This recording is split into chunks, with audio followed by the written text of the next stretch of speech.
Started playing guitar when I was 13 years old. My sister actually taught me how to play, and she didn't really know how to play. She knew how to play G, C, E, D, which are like the 4 basic chords that anybody knows how to play. Graduated high school 2011, put a band together, recorded a 4-song EP, and then hit the road after that, and it just like all happened. I never even really planned to do it. So I did that for 3.5 years, 4 years, full time. Didn't hunt at all, didn't fish at all, and then just got burnt out on it.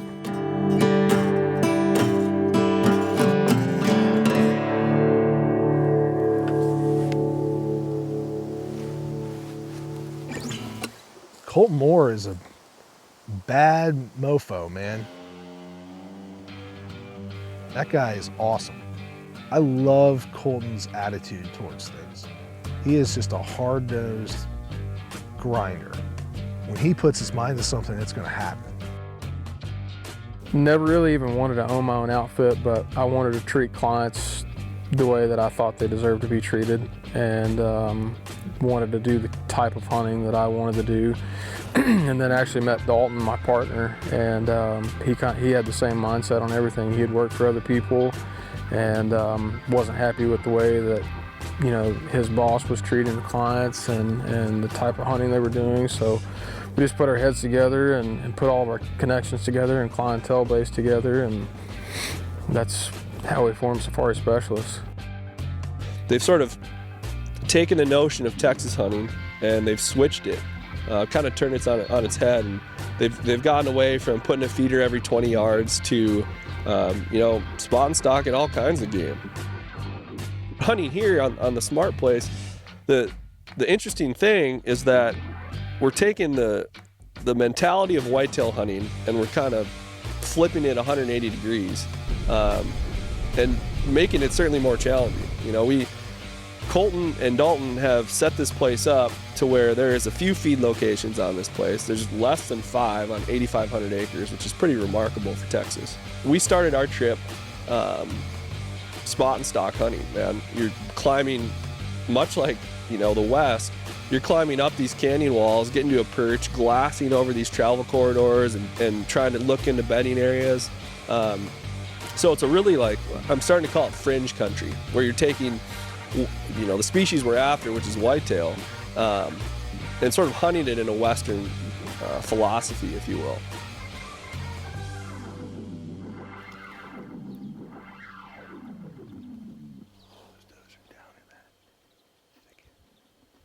In the open, in that lighter colored grass.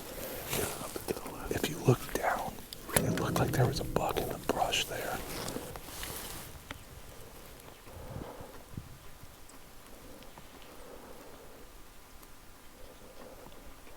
That's our deer.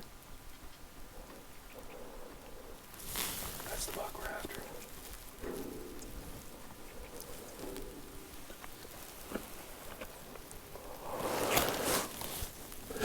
Perfect. He's a dandy. Yeah. He was in that like little green tree line, kind of down to the left of her. Yeah, and I saw his head move. I was like, well, those aren't branches moving. We're just gonna have to let it get light and play it right. Because the bad thing about these roads is they're so loud. Yeah. So we're gonna have to get off the road a little bit and walk down in there.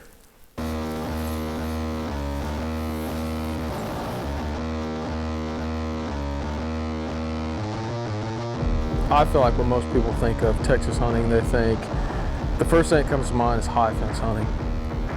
The second thing that comes to mind is sitting in a box blind over a corn feeder, or, you know, over some sort of bait and shooting stuff from a box blind. Nothing wrong with either one of them if they're done the right way. But we wanted to bring more of a Western style of hunting to Texas. Get away from all the high fence stuff. Let's get away from all the bad rap, you know, hunting from a blind. Let's put people on their feet, make them work for it. Even if it takes, you know, if they're on a 3-day hunt and it takes 4 days, if we have to put an extra day in there, it's like by end of day 4, if we finally kill that deer, finally kill that ram, whatever it is, those people are going to be proud of it. They're going to take it home. They're going to have a legit story to tell.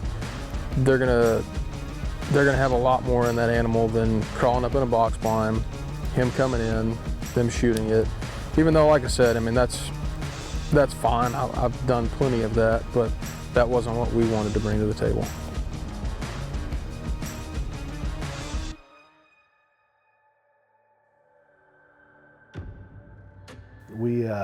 We thought right at first light this morning there was a possibility that big buck was back in there.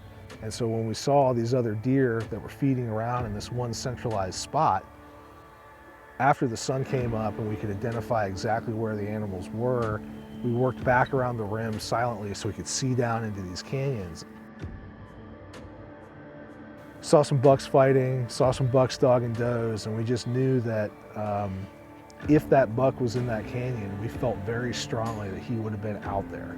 And so we just said, you know, he's not here. We're gonna have to switch the game plan up. And right about then, we decided to go put a move on that deer that we had seen crest the hill right at first light.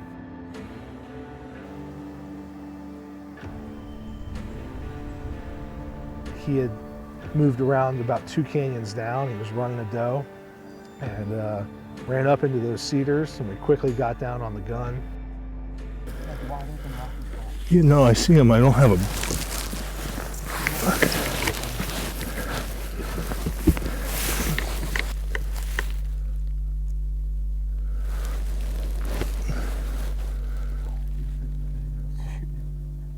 Let's shoot him.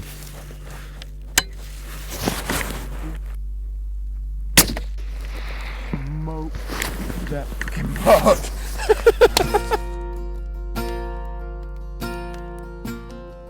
My favorite thing about being a guide is, you know, outside of the hunting, is the camaraderie around the campfire at the end of the night, especially on a night, you know, where you've had 2 or 3 clients in camp that have killed.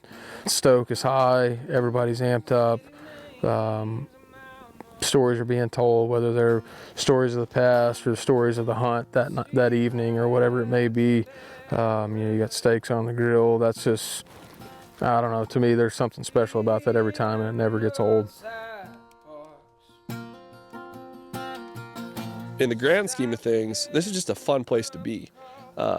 You know, Kolton puts on a good camp and treats everybody well, and really is a phenomenal musician and cook and storyteller, and it's just been really interesting to be down here with him again and sort of learn a new place. Tomorrow morning I'll wake up next to you.